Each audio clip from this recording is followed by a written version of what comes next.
Hey, good morning. We're back after a second portion of winter break. So we had winter break over Christmas, then we had winter break with our snow days, and this is hard to believe, but spring break's right around the corner, which is weird to think about because that means that spring break's usually a significant part of a basketball season because it's usually towards the end of it. So it's hard to believe that it's towards the end of our basketball season, but this week we're busy. We played right down south last night, won 47-45, and then we've got two more left this week. We go to Winnetonka tonight to face them, and then we've got Carney coming in on Friday, and then after that, we're 3-1 in conference right now. We got two more games this week, and then we got 2 weeks left of conference play. And then once that's over, it's district time. So, I keep telling the guys they got 2.5, 3 weeks left and of guaranteed basketball. And I'd like to think that, that's a good thing for us and that they're going to be able to kind of refocus themselves and re-energize themselves and put together a fun run here and as the last couple weeks go on, you're at the crucial point in your season where, it's lose and go home, and I know these guys have enough pride, and they don't want to put themselves in a position to do that. So, good win for us last night after a really, really tough loss on Friday versus Grandview. Up 8 with a minute to play against Grandview, and then not able to close it out in regulation, and then end up losing in overtime was tough. But the guys responded, and even though necessarily we didn't play well last night in stretches, we found a way to be able to hold on and win, which is good because there's been some times this year that we haven't been able to do that. So, I trust these guys because just like, I know this is kind of funny to say, but I know they're not trying to make mistakes. I know they're not trying to turn the ball over or miss free throws or miss shots or do the things that we're doing. That doesn't mean that they don't make us mad. It doesn't mean that they aren't bad plays. But we've got to get those things corrected, and I trust this group that they're gonna turn it on. They're gonna get locked in when it matters, and hopefully that starts tonight over at Winnetonka, and we can get a little streak going. So 12-7 on the year, 3-1 in conference. So right now tied for second in conference, a game back at Grandview. But a lot of basketball left to be played. So. I look forward to it. Then open up to questions. Even though you guys won last night, is there anything your team could have done better?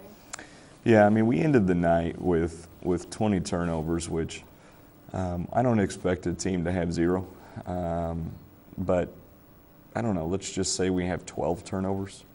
That's 8 extra possessions, and we shoot 44%, hold them to 28%. So if you do some math on what those 8 extra possessions do for you, they get you probably 6 to 8 points, judging just by the flow of the game.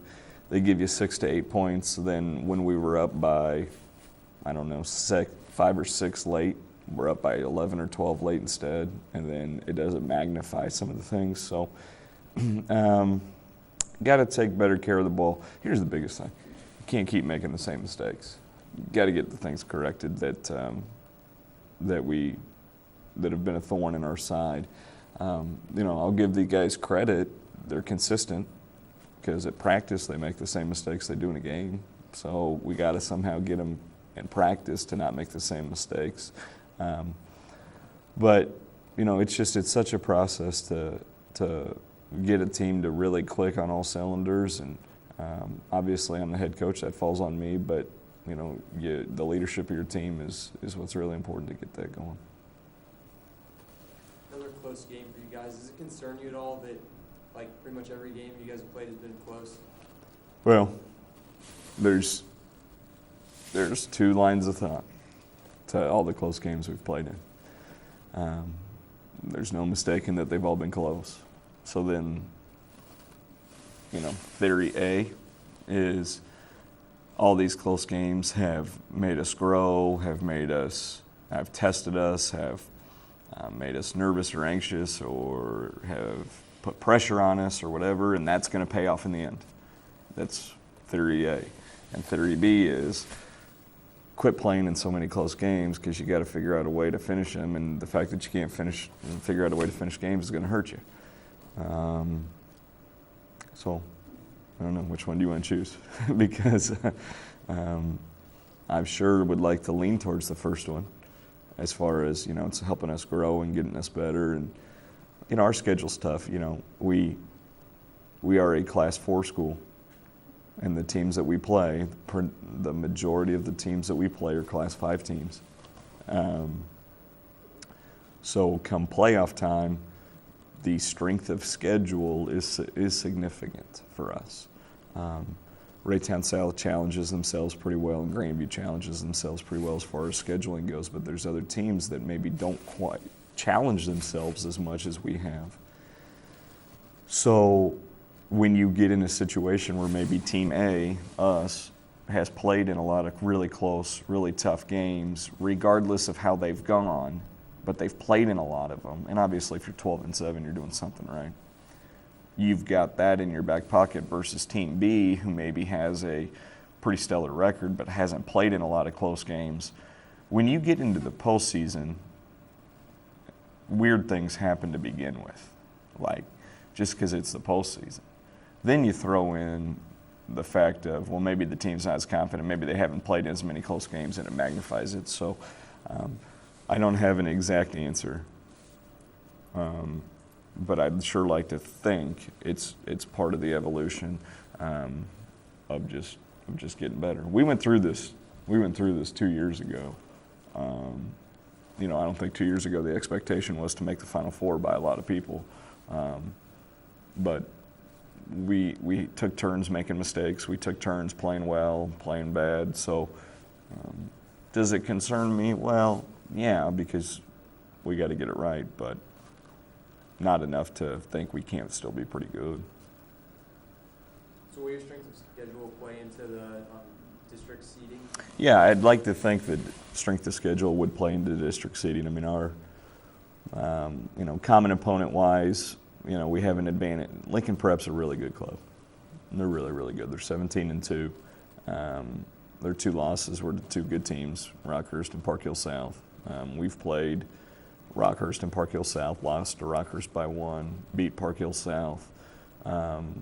They got beat by Rockhurst by about 5 or 10, and then lost to Park Hill South by 30.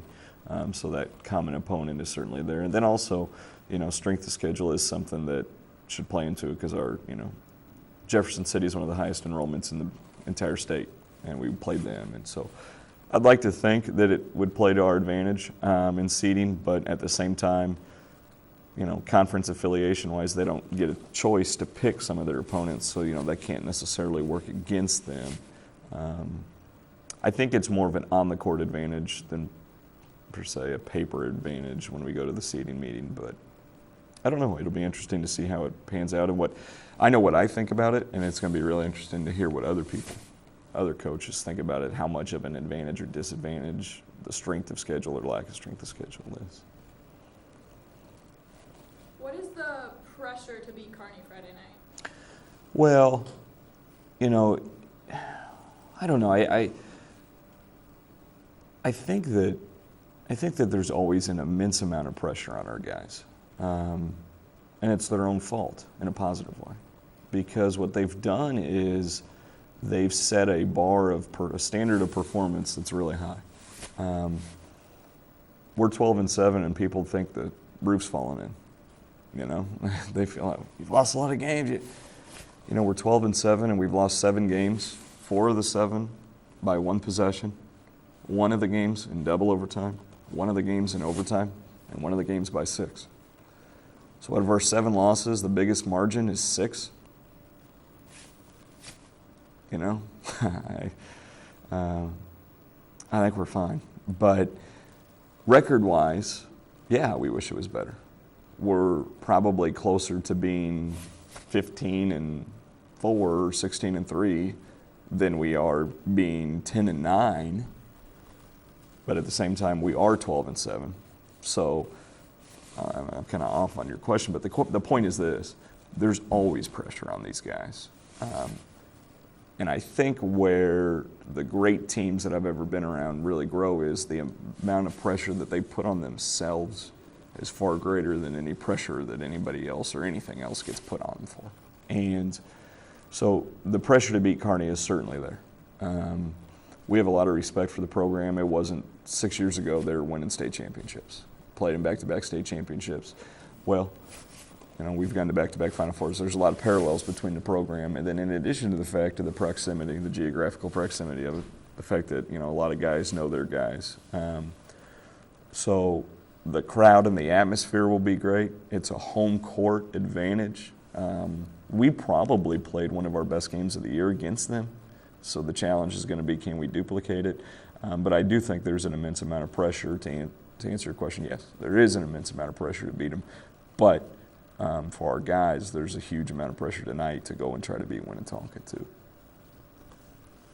Looking ahead again to Carney, the game on last Friday night when you guys played them, it got a little bit chippy. Are you going to tell your guys anything about that, or are you concerned about that at all?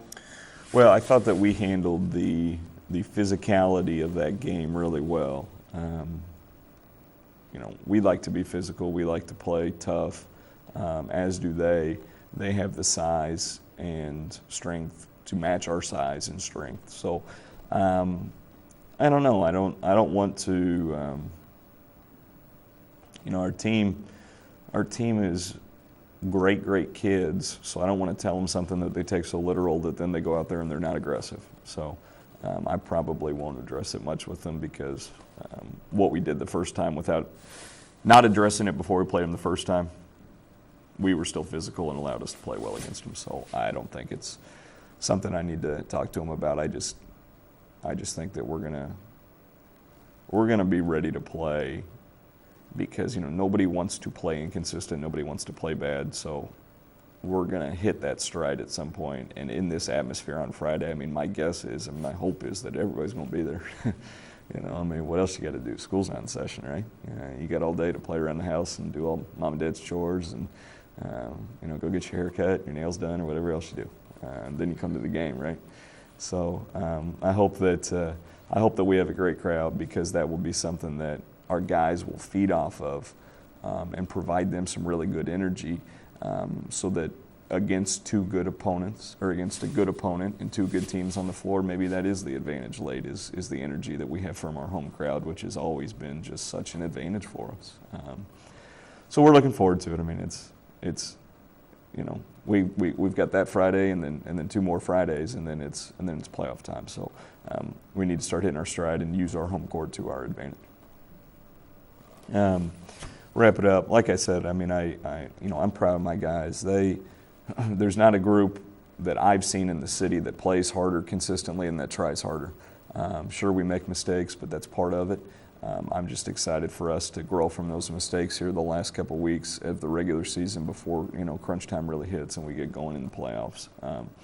Hope that we could see some folks tonight over at Winnetonka, but then I really urge you and am anxious to see what we get Friday because I know how much that means to our guys. I know how big of a game it is, and just hope we could see a really good crowd use that to our advantage here at the home court on Friday against Carney. So thanks for your time, and we'll see you guys this week, okay?